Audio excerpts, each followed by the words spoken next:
मित्रों, रामायण केवल युद्ध और वीरता की गाथा नहीं, बल्कि भक्ति, प्रेम और समर्पण की भी अनगिनत कहानियों से भरा हुआ है।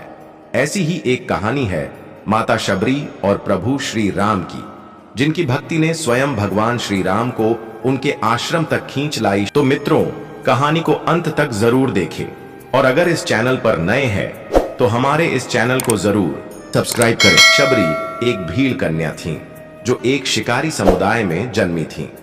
उनका मन बचपन से ही आध्यात्म और तपस्या की ओर आकर्षित था, लेकिन उनके परिवार और समाज को यह स्वीकार नहीं था। विवाह की उम्र आने पर जब उनके माता पिता ने उनका विवाह एक शिकारी युवक से तय किया तो उनके मन में असंतोष जाग उठा। वे हिंसा से दूर रहना चाहती थीं, तपस्वियों की संगति में जीवन बिताना चाहती थीं। एक रात जब पूरा गांव गहरी नींद में था, शबरी अपने घर से निकल पड़ी। वे चलते चलते घने जंगलों में पहुंची, जहां उन्हें महान और मतंग का आश्रम दिखाई दिया। शबरी ने उनके चरणों में गिरकर कहा, हे महात्मा, मुझे अपने शरण में लीजिए। मैं इस सांसारिक बंधन से मुक्त होकर प्रभु भक्ति करना चाहती हूं। शबरी का जीवन अब पूर्ण रूप से प्रभु की सेवा में समर्पित हो गया। वे रोज सुबह उठकर आश्रम की सफाई करती, आर्षियों के लिए जल लाती, फूल एकत्रित करती और उनकी सेवा में तत्पर रहती। हालांकि वे एक भील कन्या थीं, परंतु उनकी भक्ति ने सभी मुनियों का हृदय जीत लिया। समय बीतता गया और मतंग ऋषि ने अपना अंतिम समय नजदीक आते देखा। उन्होंने शबरी से कहा, हे पुत्री, मैं अब इस शरीर का त्याग करने जा रहा हूं, लेकिन तुम यहीं रुको, क्योंकि स्वयं भगवान श्री राम एक दिन तुम्हारे आश्रम में पधारेंगे। यह सुनकर शबरी का हृदय आनंद से भर गया। वे हर दिन यही सोचकर आश्रम की सफाई करती कि शायद आज श्री राम आएंगे।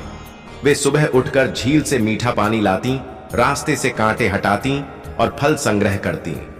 श्री राम जब लंका जाने के लिए सीता माता की खोज में निकले तो वे अपने अनुज लक्ष्मण के साथ मतंग ऋषि के आश्रम पहुंचे।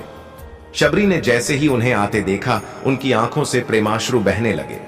वे दौड़कर उनके चरणों में गिर पड़ी और कहा, प्रभु, आज मेरा जीवन धन्य हो गया। श्री राम ने प्रेम पूर्वक शबरी को उठाया और कहा, हे माता, मुझे यहां आकर अत्यंत प्रसन्नता हुई। तुम्हारी भक्ति ने मुझे यहां तक खींचा है। शबरी ने भगवान राम को आसन पर बैठाया और प्रेम से अपने पास रखे जंगली बेर अर्पित करने लगी, लेकिन उन्होंने पहले हर फल को स्वयं चखा ताकि श्री राम को केवल मीठे फल ही मिले। यह देखकर लक्ष्मण चकित हो गए और बोले, माता, ये क्या कर रही हैं? आपने जो फल पहले चखे वे प्रभु को कैसे दे सकती हैं? श्री राम मुस्कुराए और बोले, लक्ष्मण, इन फलों में प्रेम की मिठास है। ये केवल फल नहीं, इनकी भक्ति का प्रसाद है। वे आनंद पूर्वक शबरी के झूठे बेर खाते रहे और उनके प्रेम को स्वीकार किया। शबरी ने श्री राम से विनम्रता से कहा, प्रभु, मैंने जीवन भर आपकी राह देखी है, अब आप मुझे मोक्ष का मार्ग बताइए। श्री राम ने प्रेम पूर्वक कहा, हे माता, भक्ति का सबसे सरल मार्ग है सत्य, अहिंसा, गुरु की सेवा, संतों की संगति और भगवान के प्रति अटूट प्रेम। जिसने यह मार्ग अपनाया वह परम धाम को प्राप्त करता है। शबरी को अब अपने जीवन का उद्देश्य मिल चुका था।